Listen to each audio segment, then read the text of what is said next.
Good morning, everyone. Good morning, Amy. My name is Veronica Sanchez. I'm the Director of External Affairs for Comcast, and we're pleased here today to support the Virginia Funders Network Deep Dive, Getting Virginia Across the Broadband Finish Line with Affordability and Adoption session. Comcast is deeply committed to advancing digital equities in the communities it serves, including through rural broadband expansion, along with initiatives and investments throughout Virginia. The company's community partnerships in Virginia have totaled $43.6 million in cash and in-kind contributions to more than 120 local nonprofits in the last 3 years. This investment includes the installation of 14 lift zones across Virginia that provide gig speed internet access to local community centers across the Commonwealth. And we're also helping in driving awareness and adoption through Internet Essentials. All of you have a brochure on your chair. And this is our broadband adoption program for income-constrained families that launched 12 years ago. We're looking forward to hearing from our panelists today and wanted to thank them for being here, so thank you all. And now I'd like to introduce Jerry Cuffey.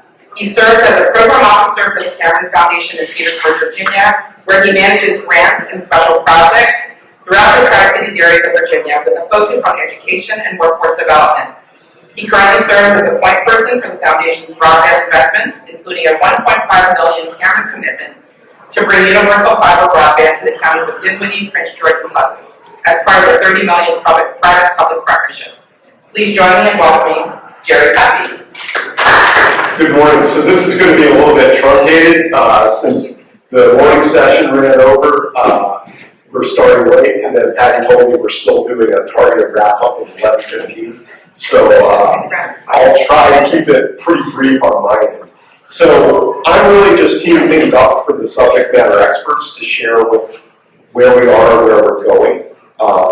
So on the panel, we have two folks from DHCD who represent the State Broadband Office. So at the end, we've got Chandler, who's been doing this for like 5 years now, Chandler? Yeah, it's like a lifetime job.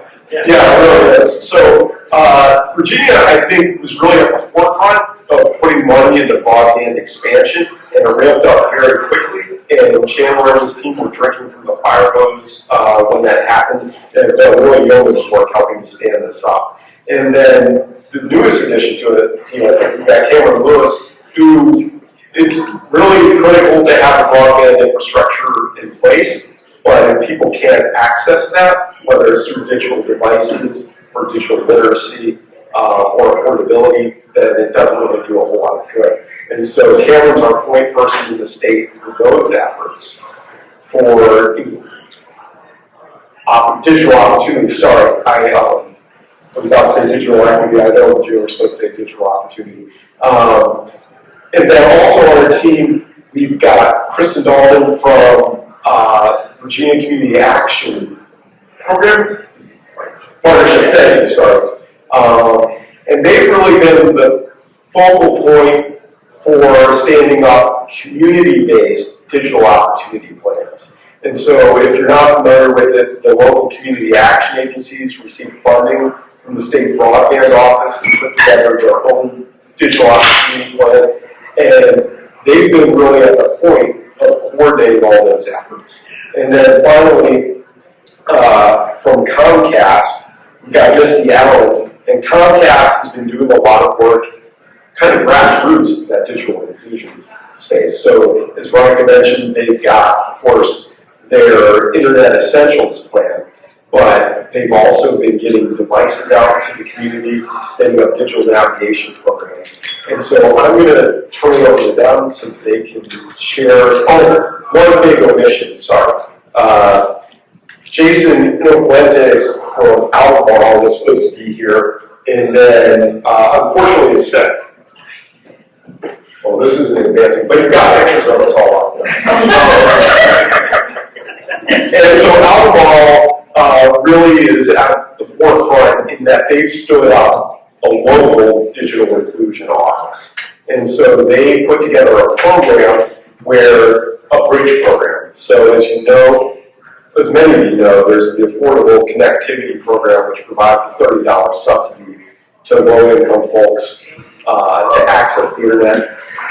Alcohol put together a bundle of investors and programming to bridge that gap, to fully close that for folks.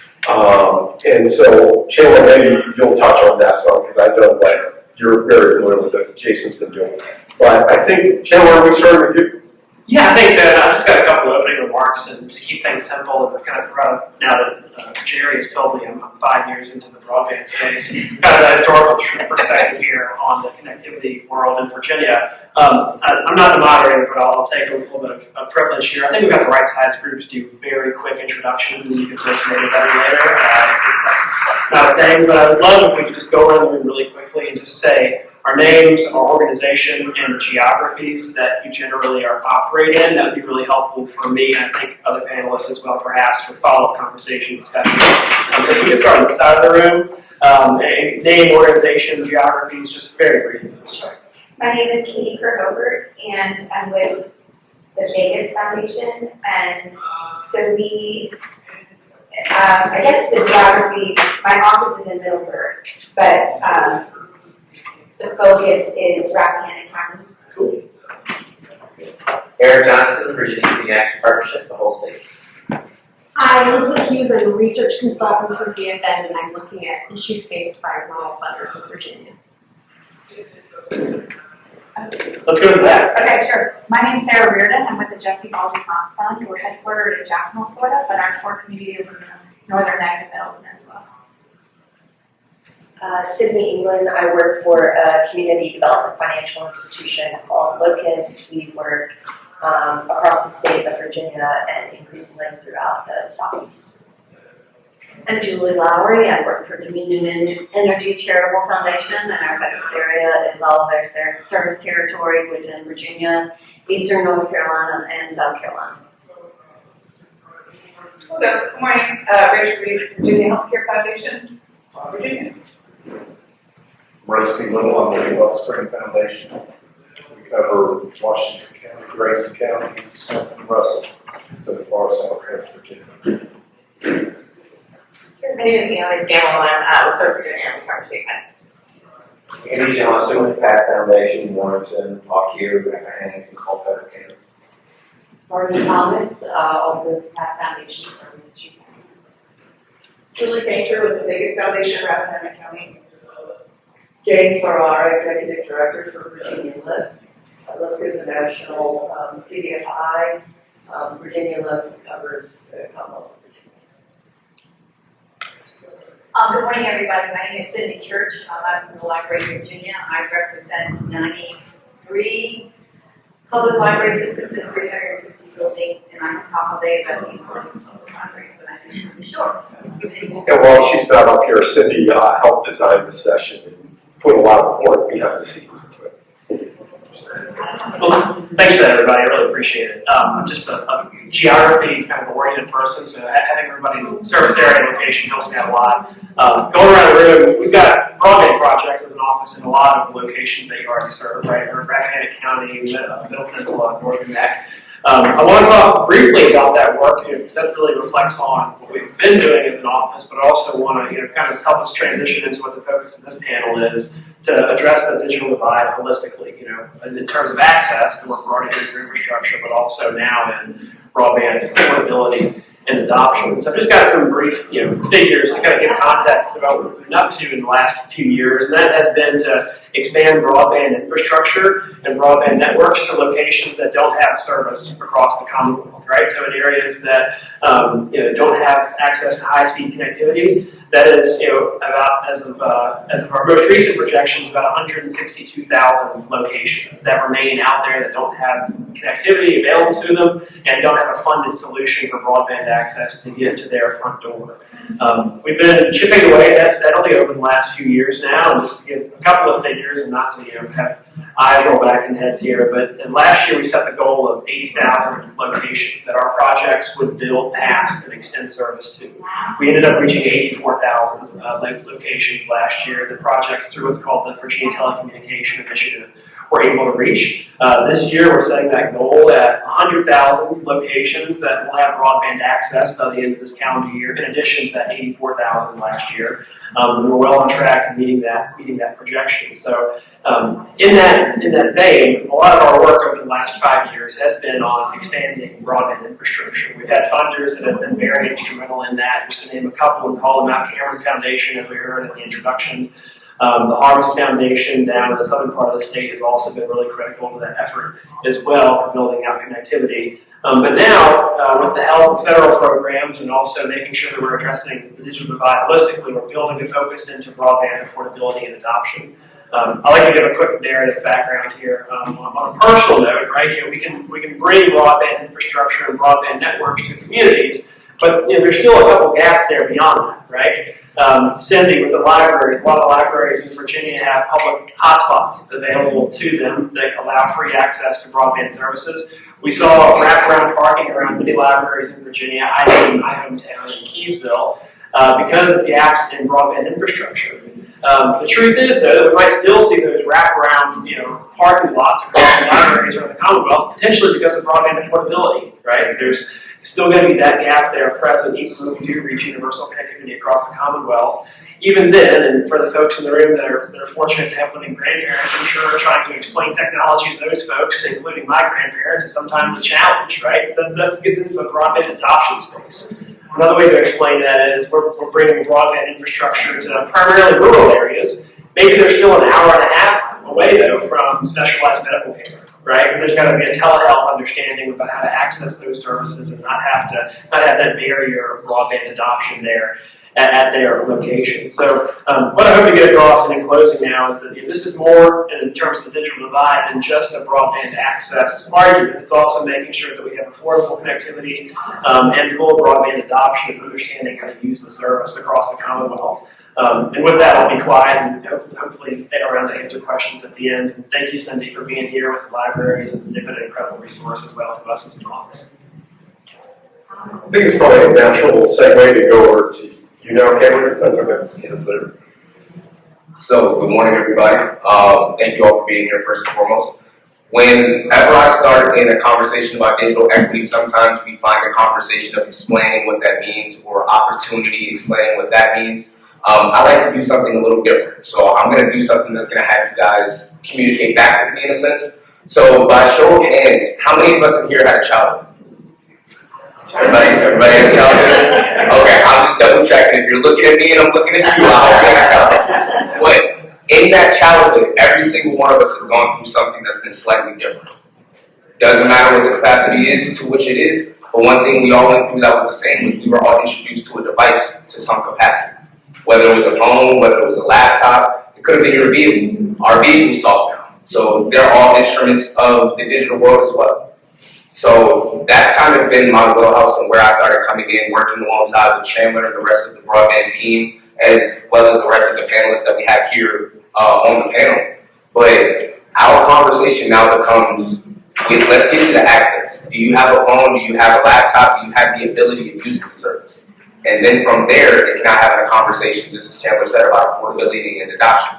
Is it going to be something that we can actually take into our household and be able to feasibly sustain, as well as can we adopt it, learn how to use it, teach it to the next generation, so on and so forth. So that's been a primary thing of why they brought me here to the Office of Broadband, why I'm sitting here with you guys this morning. So I want to explain a little bit about what we've done thus far. First thing I'm going to do is I'm going to explain where we've been. I'm going to explain where the office is currently and then what we have in the future, so how you guys will either be able to be involved or know what's coming down the pipeline so you know how to prepare yourself. All right, so first and foremost, the first thing is we did our regional digital opportunity plan over this past year. All right, so from overall understanding, there was the Digital Equity Act of 2021, where Virginia was empowered to conduct the program for digital equity underneath the IG programs. We work underneath the National Telecommunications and Information Administration, handling being the in-between, doing sub-grants, as well as finding the actual source, the needs, the gaps of Virginia. Now, from a wide lens, we understood that DHCD as an agency wouldn't be able to come in and say that we know exactly what the problem is. There's no way that we have eyes on every corner of the state. We don't have eyes on every organization. So what that means is we need to work with partners to be able to say, well, what are the gaps in your community? If I don't live in your community, I may not know that something's happening directly in this category.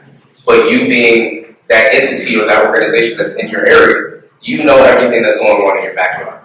You know all the champions, you know all the key players, you know the people that are going to be involved.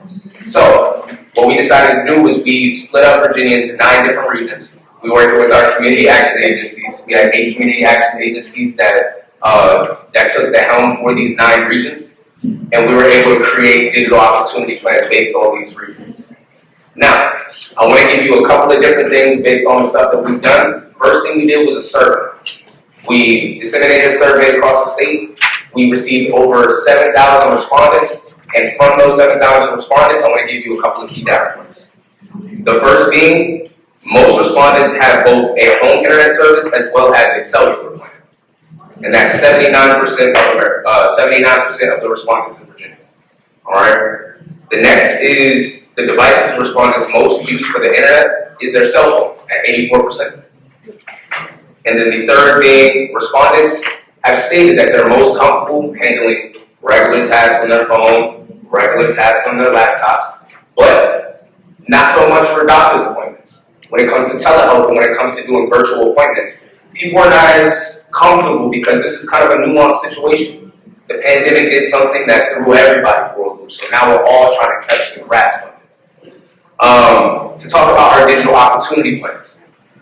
Everybody had a different view. Everybody had a point of view from their community where they decided that one thing may be a little bit more important than the other, but there was overall common topics that were across all of the regions.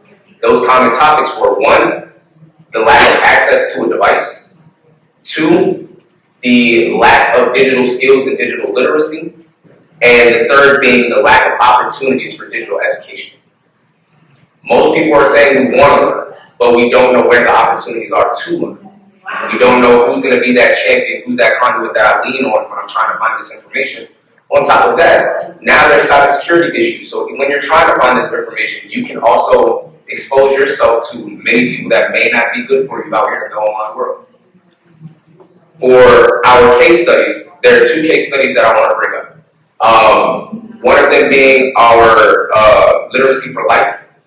With that, we did the North Star assessment. In that North Star assessment, most people said that they're comfortable handling most tasks on the computer. But once we actually got down to the email, once we got to the actual usage of the technology, out of 19 respondents, 15 of them did not have a passing score on that unit. So out of 19, 15 of them were not efficient or completely understanding of how to utilize the technology. All right? Now, the reason why that's important is because all 19 in the beginning said that they were perfectly fine doing so. All right? The second thing to back that up, and there is a third that I'll bring up as well that gave us an opportunity to take a look at everything from a widespread lens, but the second thing that I want to bring up from one of our case studies was the Smith County Public Libraries piloted a digital navigator program in the Southwest Virginia region. Now, from that, what they realized is working one-on-one and going directly to people's homes made people feel way more comfortable because they actually opened up about the embarrassment of saying that I don't want to be the one to say I don't know what's going on. Or if I'm not sure how to use it, I don't want to raise my hand in a group of 50 people and say I don't know. Because of that, we understand that one-on-one communication where smaller groups may give you the ability of saying, well, this person has the same problem as me. I feel comfortable now opening up and I don't have to be the one that's ostracized.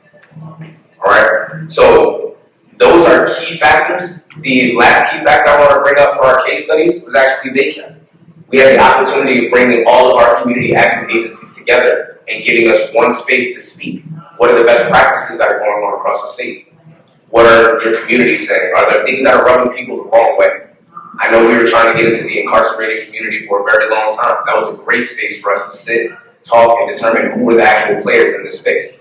So those key points from our digital opportunity plan gave us an understanding to look at what are the gaps, what are the needs, how can we actually affect our community. And then from there, we started to develop our implementation plan. Now, I'm gonna catch us up because I know we're short of time. So currently, what the Office of Broadband is doing, we currently have our Affordability and Adoption Planning Grant program that is out, where we're looking to work with localities, we're looking to work with tribal governments. We're trying to give out this $25,000 grant to these localities to promote them to create a planning grant for the county.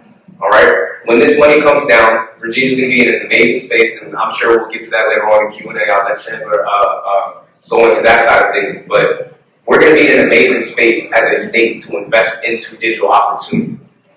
What that means is we need a plan. If you have $10 million and you have no idea what to do with it, that $10 million can be going like this. But if you have a plan for it, you understand where is the money going to go, how is it going to stretch, can you make this a sustainable program that we expect to see for a substantial amount of years. Now that money is going to last for much longer, and all the generations afterwards get to benefit from it as well. All right? So that's where we are currently, as well as we all know, the Digital Equity Capacity Grant has released for the NOFO, so we are in the process of an application as well. For future, we have a lot of funders in there. So we want to talk about how you guys be involved. With the next steps that we have coming up, we have our Affordability and Adoption Planning Grant, as well as our Digital Equity Capacity Grant, and down the line will be coming the competitive grant. All right, for where we are, we're working and building the capacity of the organizations that we work with. So in your communities, start helping them build that capacity. Start speaking with the community action agencies. Start speaking with the organizations that are doing this digital opportunity work. If you get your hand in the pot, once the money starts coming down, there's an ability for you to also be a part, not only as potentially a funder for some of these programs, but also as part of the management team. When the money comes down, some of these organizations don't have the capacity to be able to manage everything from top down. But if we all have a hand in the pot, now we can say, well, you know what? Let's lean on this person to do this thing over here. Let's lean on here. Let's call Jerry to see if he can help us out to do this over here. Once you start building that organization, you build your management team. Now you have this person's resources as well as, their thoughts. Once you have 10 people thinking about the same thing, you start getting down to what's actually going to work from many different perspectives. It's not just a sole one perspective. All right? And from there, I would say keep in contact with the Office of Broadband. We do have a monthly newsletter that goes out, so I would say go to our broadband website. We do have resources that will be coming out after this session. But I would say keep involved. Sign up for the updates. As the broadband office kicks out updates and lets you know that there's things going on, we have webinars for any of our programs. Please be involved. Come join. Give us your thoughts. Q&A is always a huge way to stay in touch. So as we get to our Q&A session, we encourage you to ask any questions that you have so we can make sure that we're all on the same page as we continue to move forward. Now, with that being said, I will pass the mantle on. I believe next is Kristen to speak. So I'll pass it to Kristen. Thank you. I just want to give the state a shout out. I'm going to expand a little bit about a current grant that I'm working on with some of my members at the Virginia Community Action Partnership. But in talking with other states, because every state was required to do a digital equity plan in order to be able to be eligible to draw down their digital equity funding. And in some states, either because they were still setting things up, it's not, Virginia has invested in a broadband office and have the staff to do this, and so it's all coordinated, but in supplying grants to other organizations and some of our members, the community action agencies, they were really able to take focus groups, in-person focus groups and virtual, and the survey to many different people on the ground. And so it was truly a grassroots effort. You had a lot of different perspectives that ultimately made up those digital opportunity plans and ultimately the statewide plan. I have heard from some other neighboring states where all they were able to do was send out a survey. And that's great, but truly getting some organizers said that they didn't even know some focus groups were happening in their state in order to provide the input. So I do want to commend Virginia for their process in creating that plan. Just quickly what some of our members are doing. So we were able to do the regional digital opportunity plans, and then we were connected with an organization called Connect Humanity that received public and private funding. So how philanthropy has played a role in that, and I'm working with two of our members, People Inc. and APCA is their acronym, or it's Appalachian Community Action and Development Agency, and they both cover a lot of counties in Southwest Virginia. And we are building connectivity plans, so taking that regional digital opportunity plan a step further and coming up with concrete plans on and implementable solutions for digital equity or digital opportunity in the region. And so because of that support, it's building the capacity of those two agencies, and also it's preparing them for those grants that are going to be able to that will be available later from the state once they get that federal funding.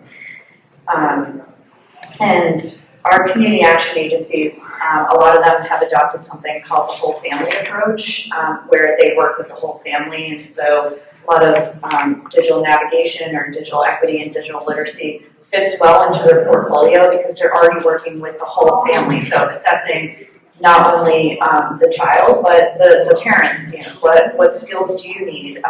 Is the child learning well at school? Do you have internet at home to do your homework? How can we work with you? So it works well with what our agencies are doing. So just wanted to thank you all for that support and the support that we're getting now through those grants. Just to put a point on that, in my experience, both the Fulton Virginia Community Action Partnership, thank you, and the State Broadband Office, extremely responsive. And so very collaborative, very responsive. And so bringing up the rear for us, but by far from the least significant. Mrs. Allen represented Comcast with a lot of the work that they're doing with digital inclusion and getting devices in people's hands and digital literacy. So we've talked about the importance of these and some of the planning and some of the funds that are going to be available for this. But I think, Misty, you can speak to some of the stuff that's going on that you've already put in place. Yeah, thank you very, very much for the opportunity to be here and to talk about the corporate perspective of this as an internet service provider. First, I want to thank the state, Kristen, for a tremendous partnership, working with the state, their leadership. Virginia really is leading the pack, and it's wonderful to be able to do business in a state with such forward-thinking leadership here. So Comcast, through its business, sorry, I may take my glasses on and off, because we're all blurred. Comcast as a business, both through our business operations and our corporate foundation, has launched an initiative that we call Project Up, meaning unlimited possibilities. It's backed by $1 billion commitment to advance digital equity and really create that world of connectivity. So, you know, obviously from a business perspective, building and expanding our network, that's good for the bottom line. But at the end of the day, it's how do people use that tool, right? How do we get online? How do they make the most of it? How do they connect to the world? And so that's where our foundation and the importance on the digital opportunity and equity work comes in. I know Patty and the team asked me to really focus on digital navigators. We're all digital navigators. You heard Chandler talk about helping his grandfather on a tool. I just had an aha moment the other day. I was lamenting that I'm at a certain age and I didn't learn Excel. I went to law school. I didn't learn how to do Excel. I had a certain 20-something say, duh, just ask OpenAI chat. And I was like, oh, hello. So I had my own experience with digital navigation. It opened this whole world, and I now know how to do it tingle. So there you go. I'm very proud. So we're all digital navigators, right? And it's really helping people get online. For the past year and a half or so, the federal government did have a subsidy program called the Affordable Connectivity Program that did provide a $30 credit to customers to address affordability. We deployed and partnered with a number of city agencies, local nonprofits all around the country to help drive that awareness and help people enroll in that program. So that was initially how we were very focused in investing and supporting communities around digital navigation was let's get these people out, let's get them trained on the program and application and do that. That program, well, we learned some things during that time. Again, it's great to get people online, but do they know how to use it and really maximize it? So that was really coming to light for us, the skills gap that we had to address. And then sadly, unfortunately, the program is ending. The ACP program is not funded by Congress.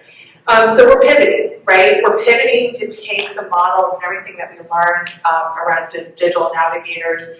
And as a company, we're looking for those partners to continue to invest and build digital navigators. Our libraries, they are the #1 digital navigators in all of our They didn't have the fancy name until a couple of years ago, but now they've got this great new title on top of everything else that they do. They are the core of our digital navigators, right? Our YMCAs, every organization that's providing social services. I know Jason from Albemarle County couldn't be here today, but they too did a great thing. They started out with their ACP and their broadband benefit, but they had an aha moment that they had to have every county agency in the loop. So if you go to apply for housing assistance, you're asked, do you have home internet? Do you know how to use the internet? If you apply for SNAP, you're asked, do you have home internet? So all our agencies are working in this ecosystem, whole family approach that Kristen talked about, to really underline, why does this matter? Why are the digital navigators so important? What we've learned is if you have access, if you have internet in your home, you are 8.1 percentage points more likely higher to be employed. You also, just by having internet in your home, making almost $2,200 more annual income, just by having internet. Now imagine if we upskill you, and we open up this door of entrepreneurship, additional jobs, and what we can really empower, right? Back to Project Up, unlimited possibilities, advancing economic mobility. So Boston Consulting Group did a report last year. I guess it's more dated than I thought, June of 22. So I'm sure they'll do a new one. But what they found is that through digital navigators, 65% of people were able to obtain internet access or access to a device that they hadn't had before, providing that resource. But 80%, back to Cameron and the stories that he was sharing, they're praising the digital navigators for making them fix their immediate need and question an issue, but most importantly, giving them the confidence to continue to act. So the digital navigators are giving people the confidence to embrace that connectivity and digital skills there. So I think you're hearing this commitment from all of us up here today that if properly resourced in our communities, we can build these digital navigators. They might just be called the librarian, it might not be the digital navigator name, but if we can build these systems that support digital navigation to help people really get the basic skills that they need, we really truly are going to unleash the positive power of connectivity. Just a couple of other examples, just to share. We partnered with SCR Jobs in Houston, and so while they're a workforce development organization, what they've come back to us and said is, we need people just to know how to email, turn on the computer, navigate a mouse, go and attach a file. So they're not even workforce development program ready, so we have to fill that gap. And so Comcast did give a grant to the community, to SCR Jobs, to create that digital navigator. Let's get them the basics so that they can then advance and accelerate through these workforce programs faster and help and benefit their families and communities faster. We're looking to do a similar program with an organization called Fight Back. Again, talking about our incarcerated returning citizens. Again, building those skills so that then when they're ready to go into actual workforce development programs, they're ready, they have the confidence, the comfortableness to using these tools. The National Skills Coalition, they issued a report last year in partnership with the Federal Reserve Bank of Atlanta. 92% of all jobs require some sort of digital skills. I had a conversation I was sharing with Jerry that I went to my construction team. I'm like, you guys are pulling fiber, climbing poles. Do you guys really have digital skills that you need for your ditch digging job, right? Yes, they pulled out this massive iPhone and said, yeah, we have to do this app, this app, this app, it does this, it does that, and they were connecting all of this. And so naively thinking, if you're just re-entering the workforce or trying to learn a new job and do that, you have to have those basic comforts and understanding the opportunity that comes with it and the confidence to do that. So I will conclude, because I know we're short on time, and just two things about the company. Affordability is real. We understand that. As Veronica mentioned at the very beginning of the introduction of that, we've had our Internet Essentials product for 12 years now.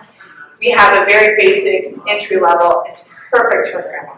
All she does is get on Facebook, watch the grandkids, very, very basics, right? $9.95 a month. And then we have an advanced tier, broadband speed tier for families at $29.95. No rental fees, no credit checks. We're trying to remove as many barriers as we possibly can to the affordability aspect. But it's more than just that. As an Internet Essentials customer, you can have access to a subsidized laptop for $150.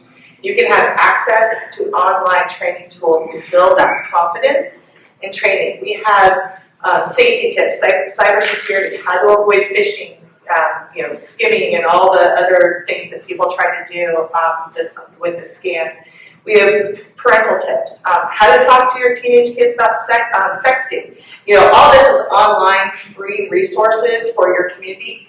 It is all accessible to all of you, all of our nonprofits. We make it available. We have a partnership portal where you just add your email, log in, and you can get all of this free information. It's all downloadable. All of our Internet Essentials content is downloadable into 33 different languages. And then if you need anything unique, just please reach out to us.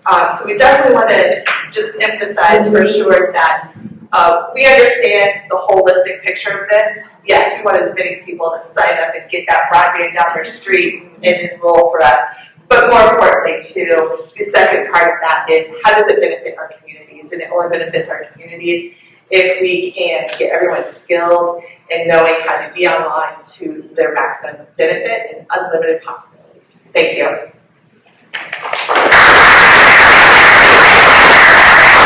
And then just to add on to that, I do think Comcast has done a really commendable job of expanding the ease of accessibility of that Internet Essentials plan and what goes into it. We have 9 minutes left. Are there any questions or comments from the people in the room that have bubbled up? Yeah. Thank you all. It was very helpful. As a statewide funder, one of the things that we're always looking to see is there broadband in a location, and is it sufficient? So, what is the best tool to understand whether or not there's broadband in a location? Because what I often hear is go to this map, but it may not be up to date. So, what do you do? Where do you look? Everybody's looking at you. Everybody's looking at you because you're right, there are a lot of gaps still. And thanks to the state, what I used to, like 4 years ago, it was like staring into a completely black cave, and now, like, It's a great analogy. yeah. There's been a lot of good work on this at the state level. 2021, the budget language was passed to create a state map that's called the Commonwealth Connection. Okay. It's located at commonwealth-connection.com. That is our state resource for broadband availability. It's a great first place to go and check. We now have location level availability mapped on there as a pass through from the FCC map. So you'll be able to type in an address, see if broadband is or is not available. Another way to check the math there is the Federal Communications Commission's National Broadband Availability Map. I don't have the URL off the top of my head there, but I can certainly pass it along later. And it's important to cross-check. There's two resources there. I will say that. And, why would it be out of date, or is that a fair question to ask? Like, are those resources up to date, and if they're, I'm just trying to get a sense of, okay, well, if it is a little dated, to what degree, and how often is it updated, that kind of thing? Sure, yeah, without getting into the technicalities, the Commonwealth Connection Map, we collected that data recently in March. It was published in April, so that's generally updated through February 20, that service territory data is December 31st data that was submitted by providers to the FCC last on March 1st. On that federal map, it's about a 6-month lag between submission and publication on that map. So generally speaking, about a half year of lag there. You can always send an address to our office if you're looking at individual level availability, and we can check with folks in that area and see if they've built out recently. That's very important. Thank you. Yes, and in terms of building out individual projects, we do have a broadband dashboard that shows the projects and their progress of being built out. Thank you. Thanks, Chris. You're welcome. Other questions or comments? Yeah, Jake. So, we were in this space and doing a lot of digital navigation work, partnering with HBCUs, specifically Virginia State University, in various community. Well, more to the point, we should have given a shout out to Lisker. I should have given a shout out to Lisker, because they provided technical assistance to Virginia State University to go after some of those federal grants, which I don't think Virginia State had somebody on staff specifically positioned to look at that. So sorry, I cut you off, Jim. No, that's okay. No, thank you for that, Jerry. But what we're hearing from particularly our hospital funders is that the grandma rate that you mentioned is good, but not good enough, because that grandma needs telehealth, and the speeds are not quick enough to really get the benefit of some of that connectivity. So how do we deal with that juxtaposition of, having the service, but the service isn't really adequate to use it to its full potential? Yeah, we definitely do have a broadband speed at the $30 a month. So there is, we'll keep the $9.95 for basic, but yes, if you're going to need to upload, so if you need to upload documents or upload an X-ray and have that type of exchange, you're going to need the broadband speed of 100/20. Definitely for that. But if you're just doing basic Zoom and stuff, the other speed should be more than adequate, as long as you're not also streaming 4K at the same time. So when I'm talking grandma rate, I'm talking one user, not a whole family of users, right? It's really good for that single device use. Public libraries, we invested with grants, ARPA money. We put privacy booths in public libraries. So they're tiny, but they work. I've seen several of them, so that's availability, and of course, most of our students are pretty almost off the day as far as I know. And also, because a lot of libraries have smaller existing groups that can accommodate those kind of things that are, that can be reserved pretty easily. Sherry, if I could just start for a second. Let's do the question first. I just want to kind of bring this to a focus about opportunities and potential. Yeah, excellent. Let's do last question there. Yeah. Taylor, you can close us out. I was just curious if there's ever community opposition to expanding broadband access, because it seems like something that's universally loved, and I'm just wondering if there's ever anyone. We've been chased by dogs. Yeah, that people have. Yes, released. Yes. Absolutely. Yeah. Oh no, I was just going to say that we've gotten anything from a friendly email saying that we don't want it. Yes. We've also gotten friendly emails saying, stop surveying me because I feel that you're gonna sell my information. So we've gotten 1,000 things because people are concerned about security. People are concerned about their own well-being. And rightfully so. If we don't have barriers around a lot of these questions, then once your information does get to some of these banks or get to some of these higher organizations, and then there is a cybersecurity breach, they have a right to be concerned. But yes, in the sense of trying to push access or trying to push something along those lines, there has been pushback from different sources on different occasions.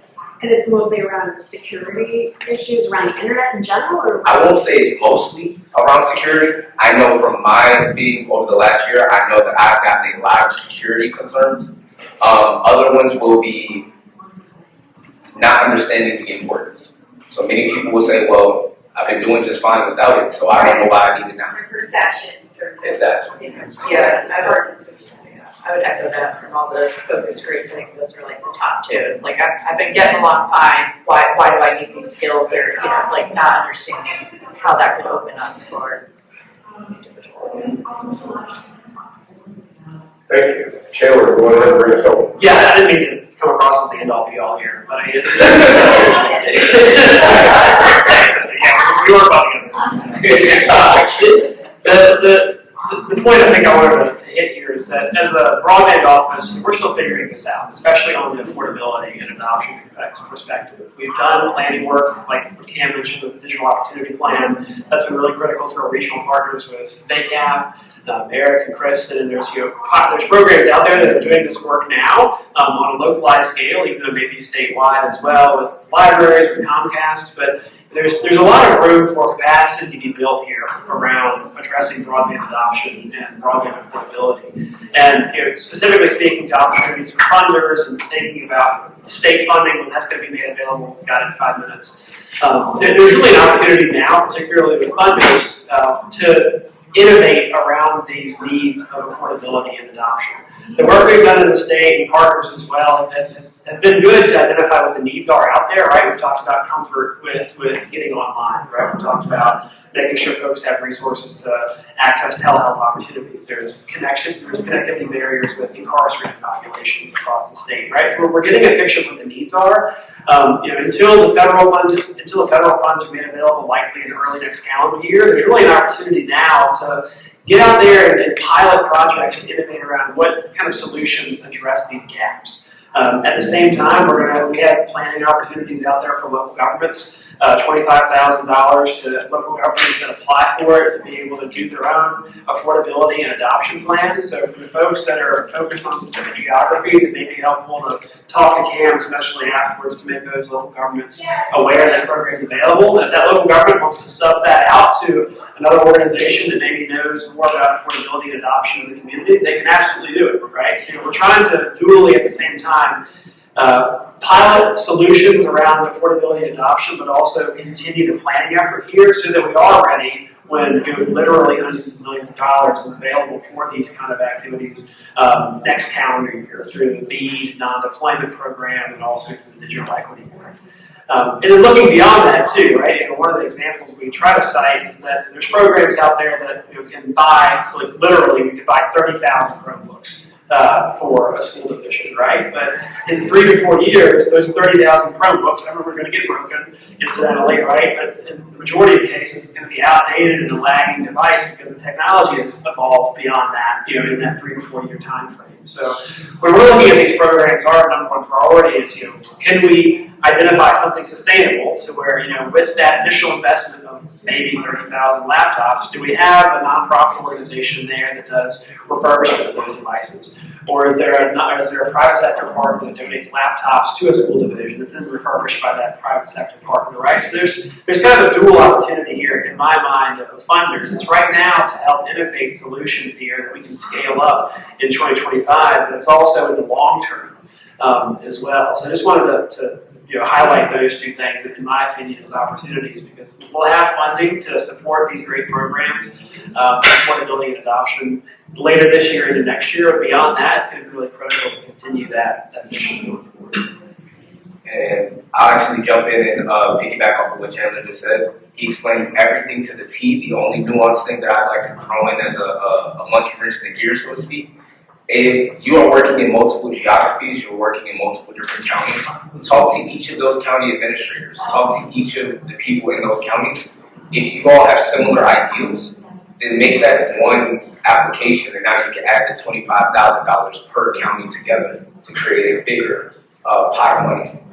What that basically will do is, if you guys are involved in a management team, or if there is a consultant that's involved in a management level, then now you can take care of that with the pot of funds, and then you can take the remainder of the funds to actually conduct activities. So you can determine if the implementation plan that you're shooting for is going to work, help you build that data up front. So just food for thought, and looking forward to talking to you guys later on. Thanks, Garrett. Would you please join me in thanking Commonwealth